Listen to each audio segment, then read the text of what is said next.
আমাকে সেনাপ্রধান আমাকে ডেকেছিলেন ওনার বাসায়, এবং আমাকে এর আগের দিন রাত 12:20 উনি টেলিফোন করে বলেন আপনি একটু আমার বাসায় আসবেন, এবং সকাল 10টায়। আমি ঠিক সকাল 10টায় ওনার বাসায় যাই, এবং বাসায় যাওয়ার পরে উনি কিন্তু ইউনিফর্ম পরে দাঁড়িয়েছিলেন।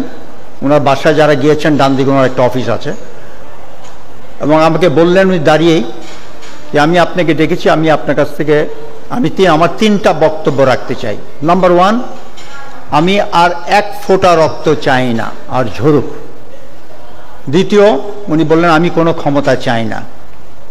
তৃতীয়, আমি এই বর্তমান পরিস্থিতির অবসান চাই, এবং আপনার একটা পলিটিক্যাল কানেকশন আছে, পলিটিক্যাল সার্কেলে আপনার যোগাযোগ আছে, আমি আপনাকে দিয়ে এই কাজটা করাতে চাই। আপনি কাইন্ডলি মেজর স্টেক হোল্ডারকে সবাইকে বলেন আমি ওনাদের সাথে দেখা করতে চাই, অতি সত্বর যেখানে ওনারা চান সেখানে আমি যাব, এবং এই বর্তমান পরিস্থিতির আমি একটা পলিটিক্যাল সমাধান চাই। তা আমি ওনাকে বললাম আমাকে কেন? বলছে আপনার একটা কানেকশন আছে, আমি এর জন্য বলছি।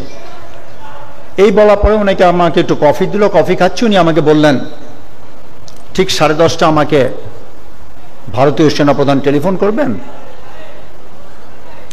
তখন বাজে আমার মনে হয় 10:25। আমি ঘড়িটা দেখে বললাম তাহলে তো আমার চলে যেতে হয়। উনি বললেন না, আপনি বসেন, আপনি শুনেন।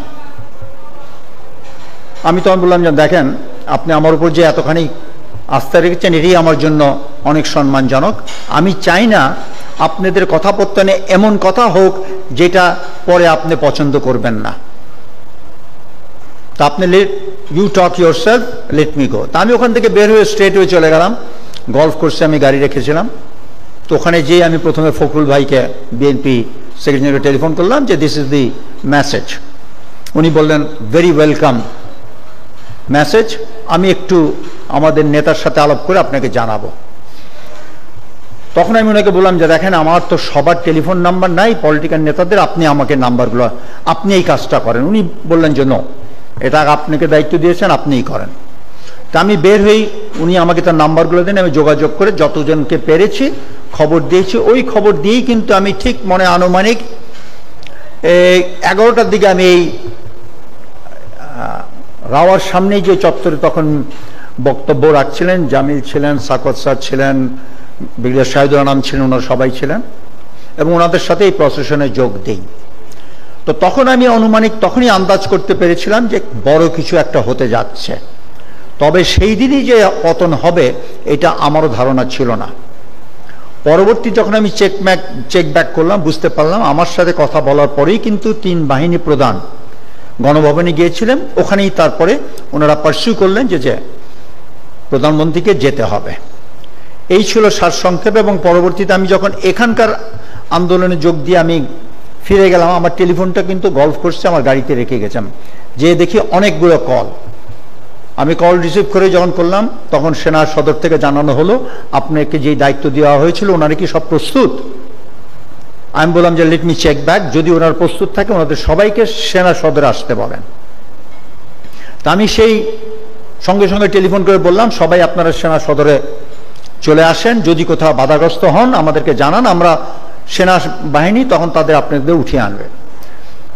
By around 1:15 most political people were already inside সেনাপ্রধানের অফিসে, আমিও গেলাম ওখানে, সবাই ছিল তখন। 1:45টার দিকে সেনাপ্রধান বললেন আমি এইমাত্র মেসেজ সংবাদ পেয়েছি আমাদের প্রধানমন্ত্রী দেশ ত্যাগ করেছেন। তখন একটা স্বস্তির একটা পরিবেশ সৃষ্টি হলো, সবাই এক্সাইটেড। এবং উনি এই কথা বলেই কিন্তু ওনার গেটের সামনে লাইভে টিভিতে গেলেন এবং এই ঘোষণা দিতে যে প্রধানমন্ত্রী দেশ ত্যাগ করেছেন এবং একটা অন্তর্বর্তী সরকার গঠন করা হবে। উনি ওখান থেকে ফিরে এসে সব পলিটিক্যাল নেতাদেরকে বললেন যে আমি এখন রাষ্ট্রপতির কাছে যাব, আপনারা যদি আমার সাথে যান তাহলে এটা ভালো হয়। তখন অনেকেই বললেন যে এটা আপনার ব্যাপার, আপনিই যান, আপনারা করে দেন। তখন আমিও ইন্টারভিউ করলাম, তখন আনিস ভাই ছিলেন জেপি পার্টি, উনিও বললেন যে no, we must all go. কেন তখন আলোচনাটা এরকম হলো যে এমন একটা কোনো ডিসিশন রাষ্ট্রপতির সাথে যেটা সেনাপ্রধান নিয়ে আসবে, আপনাদের পলিটিক্যাল নেতাদের সেটা হয়তো আপনারা গ্রহণ নাও করতে পারেন। So let's go and decide and talk out face to face and whatever is the outcome let us be the acceptance of all.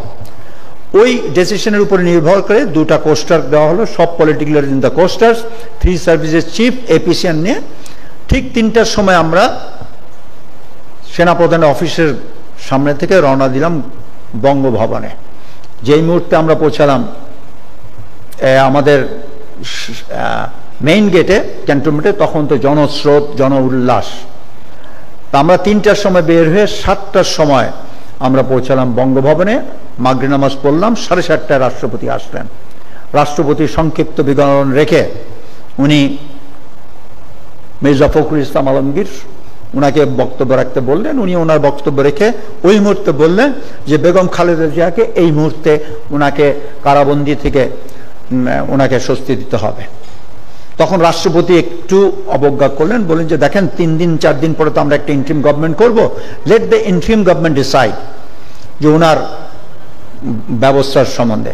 তখন কিন্তু সেনাপ্রধান, I am telling you right on the face of everybody, উনি বলেন যে no sir, you have the authority, you are the sole person, you have to release Begum Khaleda Zia instantly। আচ্ছা, এরকম ভাবে সবাই বলার পরে আমার পাল্লা যখন এসেছিল আমি কিন্তু 3টা বলেছিলাম। 3টা কথা হচ্ছে, একটা কথা হচ্ছে যে পুলিশকে নিয়ে, কেন ডিজিএফআই চিফ তখন ওই কনফারেন্সে ছিলেন এবং ক্ষণে ক্ষণে উনি he was giving a running commentary as to what is happening in the various police stations in Dhaka. তো তখন ওই বক্তব্যে আমি বললাম যে দেখেন, পুলিশের যে অবস্থা আমরা সবাই জানি, কেন পুলিশের এই করুণ অবস্থা। এই মুহূর্তে আমরা পুলিশের যেরকম প্রয়োজন, সেনাবাহিনী কিন্তু ক্ষণেকের জন্য হয়তো আইন শৃঙ্খলা পরিস্থিতি দেখভাল করতে পারে, কিন্তু বাস্তবে কিন্তু সেনাবাহিনী এইটা দিকক্ষণ করতে পারবে না। তাই পুলিশকে আস্থা আনতে হলে পুলিশে যারা বেশি বাড়াবাড়ি করেছে তাদেরকে ধরে অ্যারেস্ট করে তাদেরকে জনসম্মুখে যদি দেখা হয়, আইন তার নির্ধারিত গতিতে তার ব্যবস্থা নিবে, তাহলে হয়তো জনগণের মধ্যে সেই আক্রোশটা কমবে। দ্বিতীয় কথা ছিল যে ওই সময় একটা খবর ছিল সব জায়গায় যে সব নেতারা পালিয়ে যাচ্ছে এয়ারপোর্টের মাধ্যমে। এয়ার চিফ ওখানেই ডিসিশন দিলেন airport will be closed immediately. The third point, আমাকে হাসান নাসির টেলিফোন করেছিল যখন আমি ওখানে বসেছিলাম রাষ্ট্রপতি ভবনে, যে এখানে আমরা আয়নাঘরের সামনে ডিজিএফ এর সামনে আমরা এবং যারা ক্ষতিগ্রস্ত পরিবার, যাদের পরিবাররা ঘুম খুন হয়েছিল, তারা এখানে দাঁড়িয়ে আছে। আমরা এই আয়নাঘরে যারা আছে তাদেরকে আমরা এখান থেকে বের করে আনতে চাই। আমি এই কথাটা রাষ্ট্রপতির সামনে উঠালাম। রাষ্ট্রপতি একটু আশ্চর্য হলেন, আয়নাঘর বলতে কিছু আছে কি না। উনি একটু সন্দেহ প্রশ্ন করলেন। আমি বললাম যে দেখ মহামান্য রাষ্ট্রপতি, আয়নাঘর আছে কি না এটা আমিও জানি না, আপনিও জানেন না। Whether it is virtual or real, we have no idea. এখানে তো ডিজিএফআই চিফ আছেন, লেট হিম ক্লিয়ার।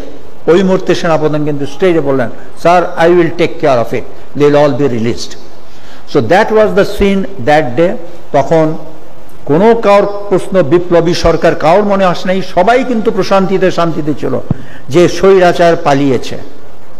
তো যাই হোক, আমার আজকে বক্তব্যের মধ্যে একটা আমি বলতে চাই, যেটা আমরা যারা রিটায়ার্ড অফিসাররা, Mirpur DSS basically leading role, রাও অনেক রোল প্লে করেছে এখানে, যে আমরা যেই আমাদের যতখানি অংশগ্রহণ ছিল, it had a tremendous significance, যেই সিগনিফিক্যান্স আজও পর্যন্ত the nation has not recognised.